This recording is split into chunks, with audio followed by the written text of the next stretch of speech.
Comment savoir si votre site web est assez rapide et qu'est-ce que vous pouvez faire pour améliorer ça?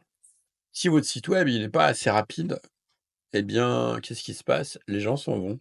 Les gens partent parce que aujourd'hui, on est pressé, on utilise essentiellement nos téléphones portables et si un site, il met plus de 2 secondes, 1 seconde et demie, 2 secondes à charger, eh bien, chaque, dizaine de millisecondes qui passent, vous perdez des visiteurs.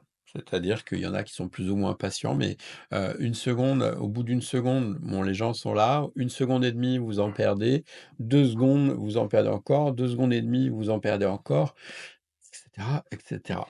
Vous avez compris. Là, j'ai pris un site au hasard. Alors, j'ai pris un site étranger, histoire de viser personne, en France. Et vous voyez ici, on a des performances qui sont notées par un outil de Google. Je vous mettrai dans la description, je vous ai mis le lien pour tester votre vitesse, ainsi que les outils que vous pouvez utiliser pour améliorer les choses. Là, vous voyez, performance 52. La note que donne Google, elle est entre 0 et 100. Si vous voulez être dans les bonnes grâces de Google et si vous voulez aussi, surtout, que les gens visitent sur votre site web et restent dessus, eh bien, il faut viser 90. Si vous pouvez aller jusqu'à 100, mais au-delà de 90, vous êtes bien, 95, 100. On arrive, personnellement, les sites que je gère, j'arrive assez facilement à aller au-delà de 95. Des fois jusqu'à 98-99, après ça fluctue, on n'est plus mais quand on est au-delà de 95, c'est bien. Vous voyez celui-là, il fait 52 comme, ce score et 4 secondes, c'est-à-dire qu'il met 4 secondes pour charger la page complète. Donc ça devient long, et les gens s'impatientent. Évidemment, il nous donne aussi la vitesse sur mobile, sur, sur ordinateur. Sur ordinateur, en général, c'est mieux parce qu'on a des connexions qui sont plus rapides. Mais, dans la plupart des cas, les visiteurs viennent sur mobile. C'est-à-dire on constate qu'on a 70 à peu près du trafic qui vient de mobile. Donc il faut vraiment vous concentrer sur la version mobile. Comment vous allez pouvoir tester la vitesse de votre site web? Eh bien, vous allez sur Page Speed Insight. Donc, il y a le lien dans la description, vous avez juste à cliquer dessus et vous rentrez l'adresse de votre site web.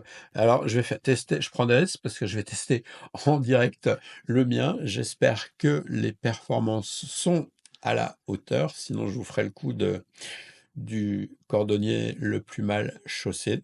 Et donc, vous mettez votre page.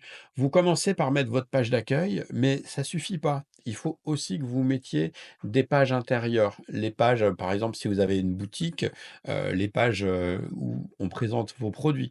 Par exemple, si vous avez d'autres pages qui sont importantes pour votre site web, il faut, oh là là, 72 ça va pas du tout. Donc, il faudra que j'aille faire ce que je vais vous dire dans la vidéo. Je vais vous montrer quand même une qui, attendez un instant, je récupère l'URL.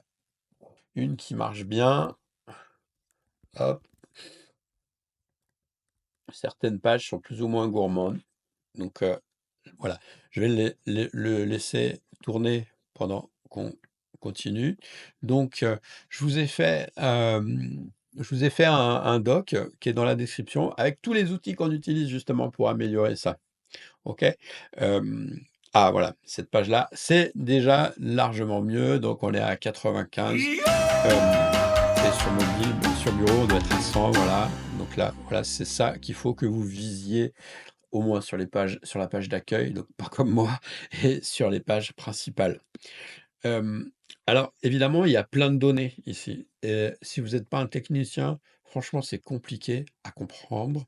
En plus, ça a tendance à changer régulièrement. Google met à jour ses métriques en fonction de l'évolution des technologies et c'est pas forcément facile de s'y retrouver si vous voulez gérer ça tout seul. Hem, du coup, je vais vous montrer ce sur quoi il faut insister, ce qui a le plus d'impact sur, les performances. Eh bien, il y a une première chose, peut-être que vous vous en doutez, c'est les images les images, ça prend énormément de place. Du coup, il y a une première chose que vous pouvez faire, c'est compresser vos images. Compresser vos images, soit vous le faites, à la main en compressant les images une par une, sinon vous utilisez un outil de compression, tel que celui-là. Donc vous avez juste à glisser, déposer vos images et il va les convertir. Il va les convertir en plus dans des formats récents comme, WebP ou AVIF et ça, c'est des formats qui ont été, développés il y a quelques années, qui sont beaucoup plus pertinents. Le format PNG, c'est celui qui est le plus lourd. Alors les OK, les images sont de meilleure qualité, mais elles sont vraiment trop lourdes. Une image lourde, c'est quoi? C'est une image qui fait plus de 800 kilos, on va dire. Une image de 1 méga, des fois on voit, hein, parce que les gens, ils prennent une image avec leur smartphone et ils la mettent sur le site web. Sauf que là, vous vous retrouvez avec des images qui vont faire, 1,5 méga, 2 mégas, 2 mégas 3. Là, c'est trop lourd, c'est beaucoup trop lourd. Une fois qu'elle est compressée, l'image, eh bien, elle ne fera plus que 200 kilos, 150 kilos. Voilà. Voilà. Si vous êtes en dessous de les 200, 150, c'est bien. Alors, pour une grande image, 150, ça va être compliqué. Hem, 150 pour une grande image. Sinon, pour des petites images, on peut, ça, c'est des toutes petites images. Là, ça devrait être juste quelques kilos. OK? Donc vous pouvez utiliser cet outil-là. Évidemment, il en existe plein d'autres. Moi, je vous recommande celui-là parce qu'il est facile à utiliser. Je vous ai mis le lien aussi, il est là dans mon doc, vous avez TinyPNG. Autre chose, qui va être, importante, c'est le cache. Qu'est-ce que c'est que le cache? Le cache, en fait, quand vous utilisez un site WordPress ou un site WooCommerce ou d'autres types de sites, souvent les informations, elles sont recherchées dans une base de données. Vous avez une base de données qui contient toutes vos informations et les pages sont aussi reconstruites en allant chercher les données. Donc on a PHP qui s'exécute, ça peut être une autre techno, mais souvent c'est PHP, ça peut être aussi du Node.js. Donc le site web est reconstruit à la volée et ça prend du temps. Ça prend quelques millisecondes, quelques centaines de millisecondes. Le simple fait de mettre un cache, ça va énormément améliorer les choses. Sur WordPress, il y a l'outil de référence, il s'appelle WP Rocket. Donc ça, c'est l'outil que j'utilise de préférence. Donc c'est un outil que vous allez installer, vous allez l'activer et vous allez voir, c'est un peu miraculeux une fois qu'il est installé, eh bien, vous allez passer de pages qui font 52 à des pages qui vont arriver à 80, 90, 95 et c'est déjà, comment dire? C'est largement suffisant dans la plupart des cas. On peut essayer, de se dire: «OK, je vais viser, 89, voire 100», mais alors il va falloir faire un compromis entre, les éléments multimédia que vous mettez et la vitesse. OK? Plus la page elle va être lourde, c'est-à-dire que plus elle va contenir d'images, plus elle va mettre de temps à se charger.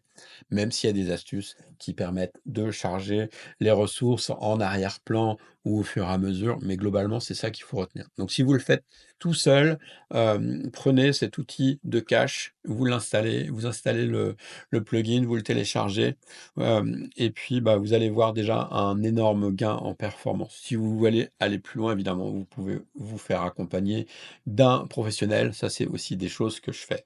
Donc une fois que vous avez compressé vos images, une fois que vous avez activé le cache, qu'est-ce qui va jouer aussi? Bah, votre hébergeur. L'hébergeur, il est hyper important. Évidemment, il existe plein d'hébergeurs. Moi, je vous recommande celui-là, je vous recommande, Infomaniac. C'est un hébergeur suisse que j'utilise personnellement. L'accent est mis sur la sécurité, l'accent est mis sur le respect de la vie privée, c'est important. Hem, donc c'est pas très cher, vous voyez? Il y a évidemment, vous pouvez l'essayer gratuitement. Donc là aussi, je vous avais le lien dans le document. Vous avez 30 jours gratuits pour essayer. Donc je sais bien que l'hébergeur le plus couramment utilisé en France, c'est OVH. Moi, franchement, je l'ai utilisé au début et j'ai du mal avec eux. Non pas que c'est pas de qualité, mais c'est au niveau du support. Dès qu'il y a un problème, il y a quelque chose qui marche plus, ou vous avez une question, vous voulez faire une opération, c'est horrible, on n'arrive pas à avoir le support, ou ils vont vous répondre 15 jours après, ou alors ils vont vous renvoyer Dans les goals, dans les buts, en vous disant il faut consulter un webmaster ou bref, alors que des gens comme eux, comme Infomaniac, en fait, dès que vous avez une question, dès que vous avez un problème, eh bien, vous avez accès au support et vous avez un site web qui est vraiment, performant, qui est, hébergé en France, qui est hébergé en Suisse, donc dans les régions, voisines, donc avec des performances qui sont tout à fait à la hauteur et ça vous permet de retrouver un site web avec, des performances, exceptionnelles. Exceptionnelles, ou disons, que les gens attendent. Là, ici, on voit, ben, il met, 5 500 millisecondes, donc 1 demi-seconde. Donc 1 demi-seconde, franchement, ça va, tout le monde peut attendre une demi-seconde. Je pense que j'ai fait le tour. Il y a encore plein de choses à dire, évidemment. Si vous avez un cas particulier, où vous avez des scripts, des choses comme ça qui tournent sur votre site web, voilà, ça va au-delà de ces recommandations générales. Mais déjà, vous voyez ça et vous allez régler 95 des cas. Sinon, dans la description, vous avez mes coordonnées et si vous avez besoin d'un coup de main, vous m'envoyez un message et je vous aiderai. Ciao, à plus.